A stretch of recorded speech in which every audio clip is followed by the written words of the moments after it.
प्रिय विद्यार्थियों, सभी मित्रों, आप सभी का मेरे YouTube channel Uma literature academy पर हार्दिक अभिनंदन है और बहुत स्वागत है। तो आज हम विद्यार्थी देखेंगे प्राचीन भारत में मंत्रिपरिषद, प्राचीन भारत की मंत्रिपरिषद क्या थी और उसकी उत्पत्ति और विकास कैसे हुआ, मंत्रिपरिषद का संगठन और उनकी सदस्य संख्या, मंत्रियों की योग्यताएं देखेंगे और उनकी नियुक्ति कैसे होती थी, मंत्रियों का मानदेय अर्थात वेतन क्या होता था, मंत्रियों की कार्य तथा विभाग क्या क्या थे और कार्य प्रणाली क्या थी और मंत्रिपरिषद का राज्य के लिए महत्व क्या था, ये आज हम देखेंगे।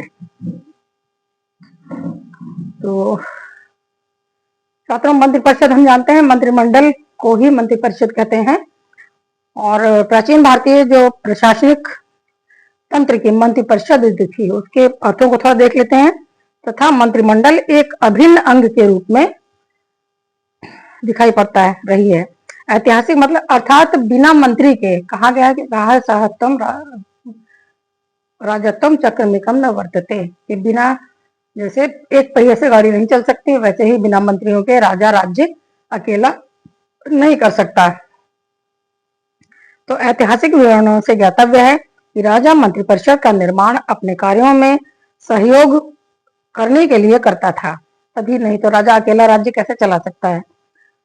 महाभारत में कहा गया है कि राजा अपने मंत्रियों पर उतना ही निर्भर है जितना कि प्राणी मात्र पर्जन्य पर, पर्जन्य कहते हैं वर्षा, पर्जन्य नामक देवता ऋग्वेद में बताए गए हैं जो वर्षा के देवता हैं। तो पर्जन्य वर्षा को कहा गया है कि जैसे अगर वर्षा न हो तो कृषि न हो, खेती न हो, खेती न हो तो अनाज न हो, अनाज न हो तो लोगों को भोजन न मिले। तो ऐसे ही राजा मंत्रियों पर निर्भर रहता है। ब्राह्मण वेदों पर निर्भर रहते हैं और स्त्री अपने पति पर जैसे निर्भर रहती है वैसे ही राजा मंत्रियों पर। प्राचीन भारतीय मनुष्यों ने मंत्रिपरिषद के अभाव में राज्य अपंग बन जाता है। मनुष्यों ने कहा कि अगर मंत्रिपरिषद नहीं जिस राज्य में तो वह राज्य अपंग की तरह है। मनु ने मंत्रियों को इसीलिए सहाय कहा है। सहाय अर्थात जो सहायता करते हैं राजा की। कौटिल्य के अनुसार जिस प्रकार अकेला पहिया या चक्र रथ को नहीं खींच सकता है, उसी प्रकार बिना मंत्रियों की सहायता से राजा प्रशासन नहीं कर सकता है। सहाय साध्यम राजत्वम चक्रमेकम न वर्तते।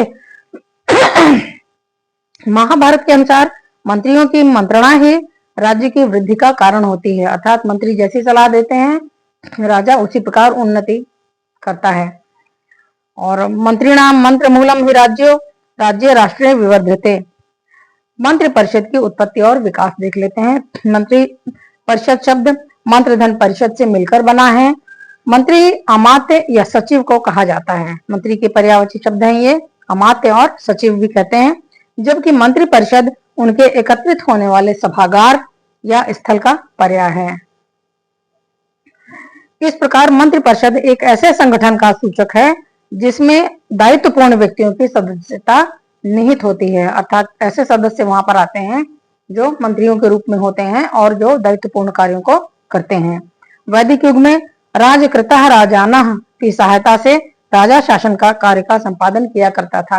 हम लोग पढ़ चुके हैं कि राजकृतः राजाना का अर्थ होता है राजा बनाने वाले राजा, अर्थात जो मंत्रिमंडल है वे भी छोटे मोटे राजा के समान है और वह अपने बीच से किसी एक व्यक्ति को प्रमुख राजा चुनते हैं जो महाराजा या महाराजाधिराज के नाम से जाना जा गया। इन्हीं से उत्तर वैदिक युग में रत्नीन कहा जाता था इनको।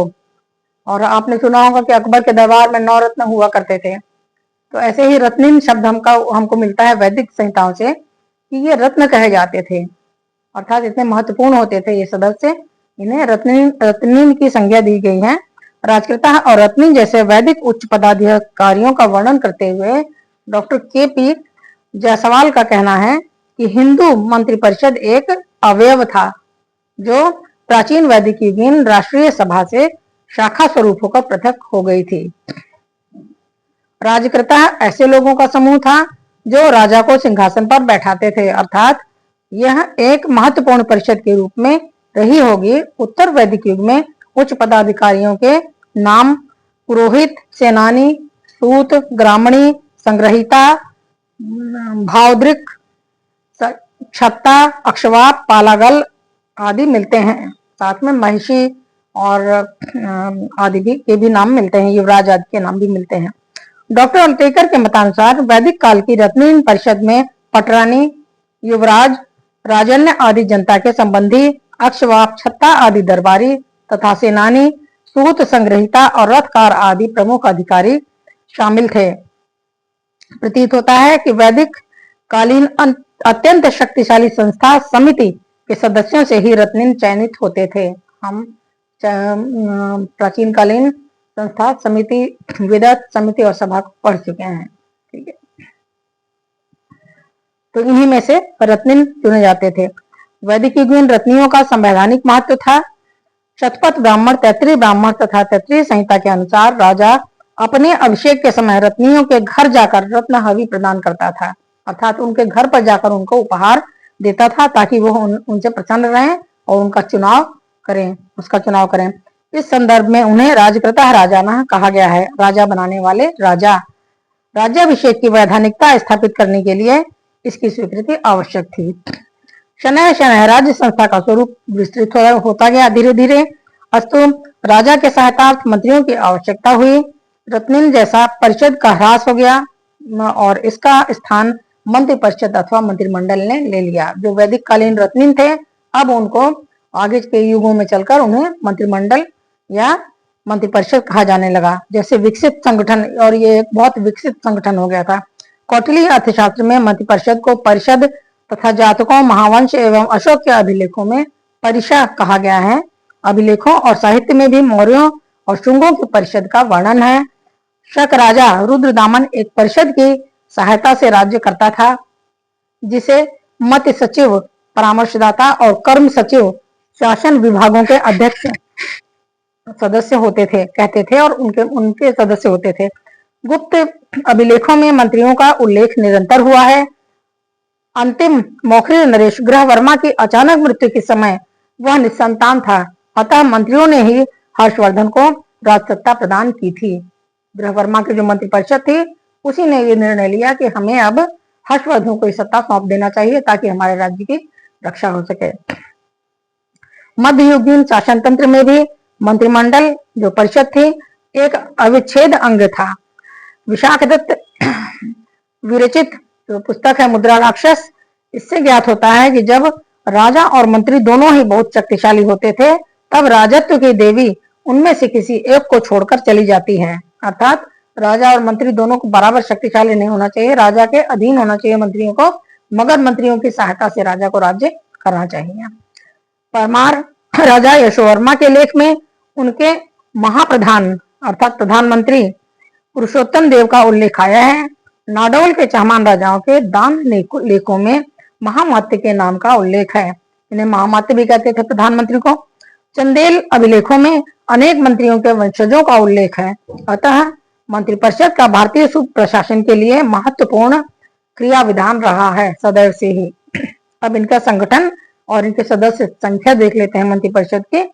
कौटिल्य अर्थशास्त्र का कहना है कि कार्य प्रारंभ के उपाय, मनुष्यों और धन का कार्यों के लिए विनियोग, कार्यों को करने के लिए कौन सा प्रदेश उत्तम रहेगा और कौन सा समय प्रयुक्त किया जाए, कार्य सिद्धि के मार्ग में आने वाली विपत्तियों का निवारण और कार्य की सिद्धि, मंत्र राज्य की परामर्श को कहते हैं, सलाह को, उनके ये 5 अंग होते हैं। इन्हीं के लिए मंत्रियों और मंत्रिपरिषद की आवश्यकता होती है। ये कौटिल्य ने बताया कि इसी के लिए मंत्रिपरिषद की आवश्यकता होती है, अर्थात इनके बिना राजा राज्य नहीं कर सकता।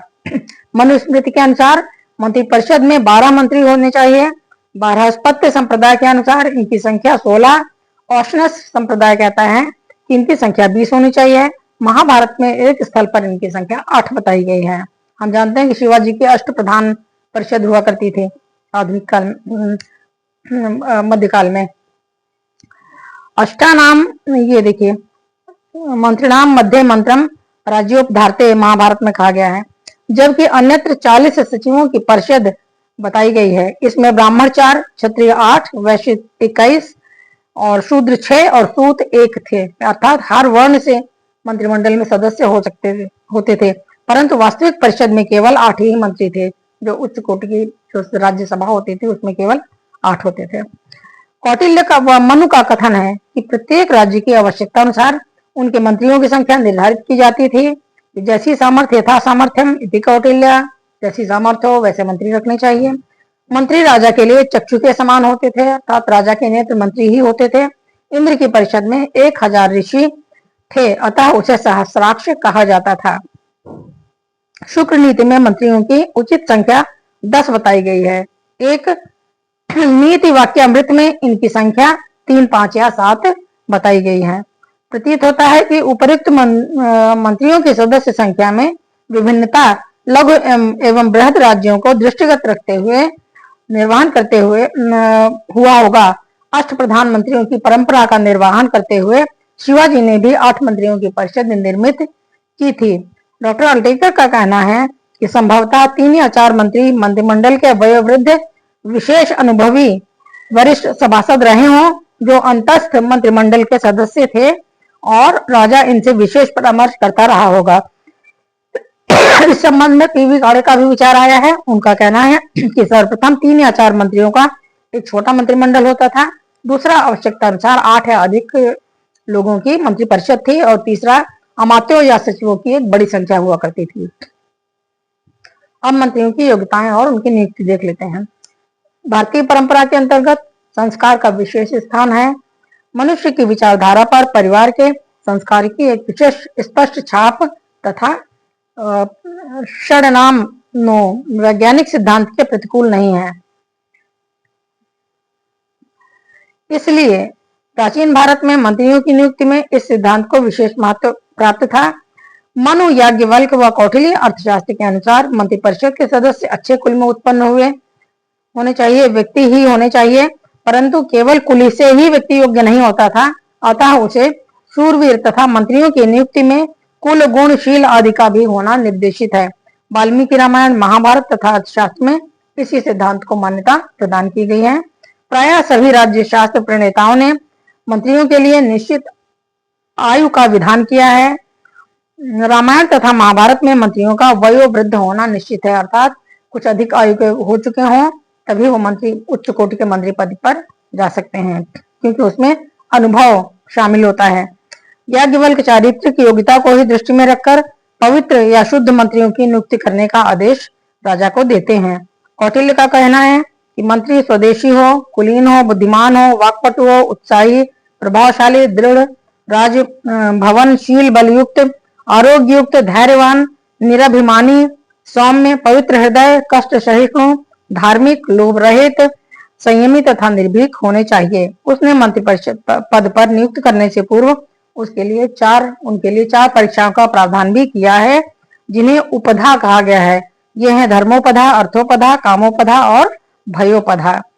इन उपधाओं में विजयी होने वाला ही मंत्री बनने के योग्य हो सकता था। इन परीक्षाओं में जो विजयी होता था, साथ ही निर्धारित योग्यता वाले व्यक्ति को उनके योग्य विभाग मिलता था। मनु का स्पष्ट कथन है कि अर्थ मंत्री के पद पर उसी व्यक्ति को देना चाहिए, अर्थ मंत्री का पद जो अर्थोत्पादन करना जानता हो। इससे सिद्ध होता है कि प्राचीन भारत में मंत्रियों की नियुक्ति केवल राजा की स्वेच्छा पर निर्भर नहीं थी, वरन राजा अनेक धार्मिक अनुबंधों से इस प्रकार बंधा हुआ था कि उसकी मंत्री परिषद में अयोग्य व्यक्ति का स्थान असंभव था। उस युग में गुणी और गुणज्ञ का साक्षात्कार प्रकृतितः ज्ञात होता है, किसी को किसी के लिए भ्रमित नहीं होना पड़ता था। यही उस काल की शांति का मूल मंत्र था। अब मंत्रियों का मानदेय देख लेते हैं या वेतन। कौटिल्य के अनुसार, आचार्य कौटिल्य कहते हैं कि राज्य के सभी वैतनिक अधिकारियों की अपेक्षा मंत्रियों का वेतन अधिक होना चाहिए। साधारणतः 48,000 पण वार्षिक वेतन उन्हें दिया जाता था, कौटिल्य के अनुसार।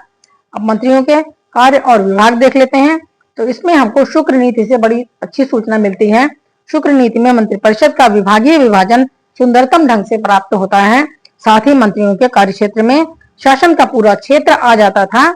उनके प्रमुख कार्य ये थे कि राज्य की नीति का निर्धारण करना, नीति को सफलतापूर्वक कार्यान्वित करना, कठिनाइयों को दूर करना, राज्य के आय व्यय के संबंध में नीति का निर्धारण और उनका निरीक्षण करना, और राजकुमारों की शिक्षा दीक्षा की समुचित व्यवस्था करना तथा राज्याभिषेक में भाग लेना, ये और परराष्ट्र नीति पर विचार करना। तो शुक्र के अनुसार तो ये उनके कार्य हुआ करते थे मंत्रियों के। ये मुख्य कार्य उनके ये थे 7 कार्य। और उनके अब विभागों को देखते हैं तो शुक्र नीति में मंत्रिपरिषद में के अनुसार मंत्रिपरिषद में 10 मंत्री होने चाहिए। तो पहला नंबर आता है पुरोहित का। इस पद की प्रतिष्ठा वैदिक काल से ही चली आ रही थी, कई शताब्दियों तक उसका स्थान मंत्रिपरिषद में रहा। चंद्रगुप्त मौर्य के शासनकाल में आचार्य चाणक्य इस पद पर थे। और दूसरा है प्रतिनिधि। राजा का मुख्य सलाहकार और परामर्शदाता प्रतिनिधि कहलाता था। यह राजा के समस्त कार्यों का दृष्टा होता था। शुक्र का कथन है कि हितकर न होते हुए भी जिस कार्य को तुरंत किया जाना चाहिए उचित हो, और हितकर होते हुए भी जिसे न करना अभीष्ट हो उसका बोध कराना प्रतिनिधि का कार्य था। अर्थात राजा को बहुत बड़ी सलाह वो देता था कि राज्य के लिए क्या, हित के लिए क्या करना है और क्या नहीं करना है। तीसरा आता है प्रधान। सर्वदर्शी प्रधानस्तु, अर्थात सर्वदर्शी मंत्री की संज्ञा प्रधान थी। संभवतः यह प्रधानमंत्री होता था जो सब राजकीय विषयों का निरीक्षण करता था, चिंतन करता था। मौर्य काल में संभवतः चाणक्य ही इस पद पर पदासीन थे। चौथा आता है सचिव का पद। सेना से संबंधित कार्यों का ज्ञान कराने वाला सचिव कहलाता था। सेना सचिवांश तथा गुप्त अभिलेखों में यह महाबलाधिकृत और साम्राज्य में सेनापति कहलाता था। मंत्री, पांचवा पद है मंत्री का। यहाँ पर यह पर राष्ट्र मंत्री होता था, तो इसे नीति कुशल होना चाहिए। मंत्री तो नीति कुशल है, अर्थात विदेशों की जो नीति होती है उसे होना चाहिए, आना चाहिए। छठवां होता है प्राण विभाग। लोक शास्त्र नयज्ञ व्यक्ति को प्राण विभाग कहते थे। यह न्याय प्रशासन का उत्तराधिकारी था और जिसका कार्य लोक नीति और शासक नीति का प्रतिपादन करना था, और जिसे हम प्रधान न्यायाधीश भी कह सकते हैं। और सातवां है पंडित। सत्यकेतु विद्यालंकार के अनुसार धर्म तत्व के ज्ञाता को पंडित कहते थे। प्राचीन नीति ग्रंथों में धर्म शब्द का प्रयोग कानून के अर्थ में होता था। अतः पंडित का अभिप्राय विधान सचिव से है, जो कानून मंत्री होते हैं उनसे है। अशोक के धर्म महामात्य, सातवाहनों के श्रमण महामात्य और गुप्त राज्य के विनय स्थिति स्थापक राष्ट्रकूटों के धर्म प्रधान धर्मांकुश और चेद राज्य के धर्म प्रधान इसी श्रेणी के मंत्री हुआ करते थे, अर्थात वो पंडित कहलाते थे। 8वें नंबर का पद है सुमंत्र का।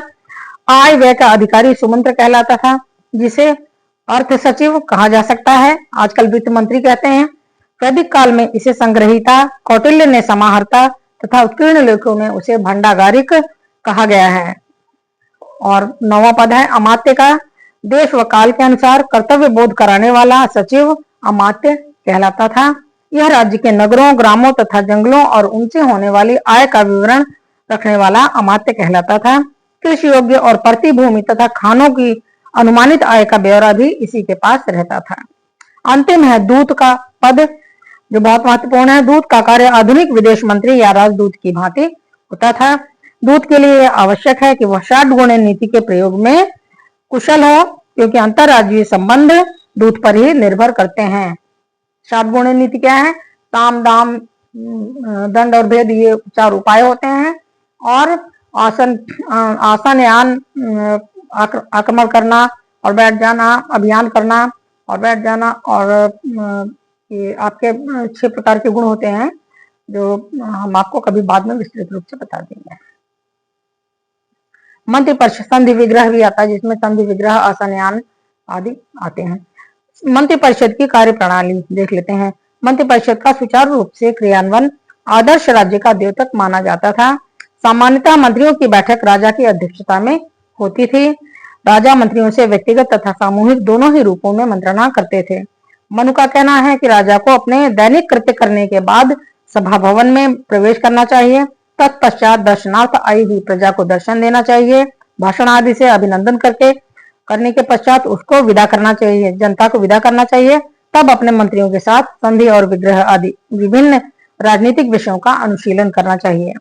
जहां तक संभव हो सके मंत्रणा को गुप्त रखा जाए। चाणक्य के अनुसार इसके लिए ऐसा स्थान चुनना चाहिए जहां पक्षियों तक की दृष्टि ना पड़े। चाणक्य बहुत बुद्धिमान थे, और देखिए उन्होंने क्या लिखा है कि दृष्टि ना पड़े, जहां से कोई भी बात बाहर का आदमी ना सुन सके। मनु का कहना है कि राजा को मंत्रिपरिषद से मंत्रणा करने के लिए पर्वतीय शिखर का आरोहण करके अथवा महल के एकांत में जन रहित वन में स्थित भवन में अथवा ऐसे ही किसी स्थल में जाना चाहिए जिस राजा की मंत्रणा या नीति को उसके तथा मंत्रियों के अतिरिक्त अन्य न जान सके, वह राजा क्षीण कोष होने पर भी उन्नति को प्राप्त होता है और सारी पृथ्वी का उपभोग करेगा। यदि मंत्र गुप्त नहीं है तो वह फिर मंत्र ही नहीं है। मनु ने यह भी संकेत दिया है कि बुद्धि, नेत्र, वाक, चक्षु तथा कर्ण आदि से विकल व्यक्ति को, अर्थात जो बहरे, लूले, लंगड़े, अंधे आदि हैं, इस तरह से विकलांग हैं और पक्षियों की योनि में उत्पन्न जैसे शुक, सारिका आदि, जो अतिवृद्ध व्यक्ति या स्त्री, मलेच्छ जो गंदे तरीके से रहता है, रोगी तथा अंगहीन आदि को मंत्रणा के समय हटा देना चाहिए, क्योंकि यह कहीं न कहीं बात को लीक कर देते हैं। किस समय मंत्रणा करनी चाहिए, इस विषय पर मनु का कहना है कि राजा को दिन के मध्य में अथवा रात्रि के मध्य में विगत श्रम, शारीरिक शांति दूर करके, थकावट दूर करके और तब एकांत में धर्मार्थ तथा काम आदि अन्य विषयों में मंत्रणा मंत्रियों से करनी चाहिए। अब मंत्रिपरिषद का अंतिम है मंत्रिपरिषद का महत्व। मंत्रिपरिषद राजा के कार्यों पर नियंत्रण रखने का अधिकार रखती थी।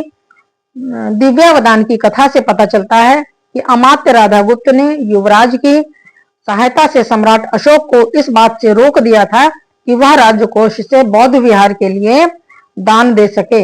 यहाँ पर युवराज ने राजा को रोक दिया है। मंत्रियों के, युवराज मंत्रिमंडल में होता है और राजा पर अंकुश लगा सकता है। शुक्र नीति में कहा गया है कि राजा के सेवक भी मंत्रियों की सहमति से रखे जाने चाहिए। आप स्तंभ धर्म सूत्र से ज्ञात होता है कि यदि मंत्री विरोध करे तो राजा ब्राह्मणों को दान नहीं दे सकता है। महाभारत के अनुसार राजा के राष्ट्र की उन्नति मंत्रियों के मंत्र पर ही निर्भर होती है। नीति वाक्यामृत में लिखा है कि उसे राजा नहीं कह सकते जो मंत्रियों का अतिक्रमण करता हो, अर्थात जो मंत्रियों को की बात न मानता हो वो राजा हो ही नहीं सकता। मंत्रिपरिषद की स्थिति तथा महत्व को प्रमाणित करने के लिए महाभारत के शांति पर्व का यह उल्लेख पर्याप्त है कि राजा तो सदा ही परतंत्र है। राजा कभी भी स्वतंत्र नहीं और परतंत्र है। किससे? संधि और विग्रह के कार्य में राजा कहाँ स्वतंत्र है? बिना मंत्रियों के सलाह से वो कर ही नहीं सकता अपने मन से कार्य। वह तो मंत्रियों और क्रीड़ा विहार तक में स्वतंत्र नहीं होता। वह तो सब राजकीय परामर्श अमात्य के साथ ही करता है। राजा को स्वतंत्रता कहाँ है? अर्थात हमारे प्राचीन भारत का राजा भी स्वतंत्र नहीं था। वह दंड के और न्याय के और मंत्रियों के अधीन था। जैसा मंत्री सलाह देते थे वैसा करते थे। तो ये आज का सुंदर सा मंत्री परिषद का पाठ आप लोगों ने पढ़ा। आशा है आपकी समझ में आ गया होगा। बहुत बहुत धन्यवाद। और इसे देखें, पूरा देखें, वॉच करें, तभी आपको ये मिलेगा। प्रतियोगिता परीक्षाओं के लिए बहुत उपयोगी है और BA की कक्षाओं के लिए भी ये बहुत ही ज्यादा उपयोगी है। बहुत बहुत धन्यवाद।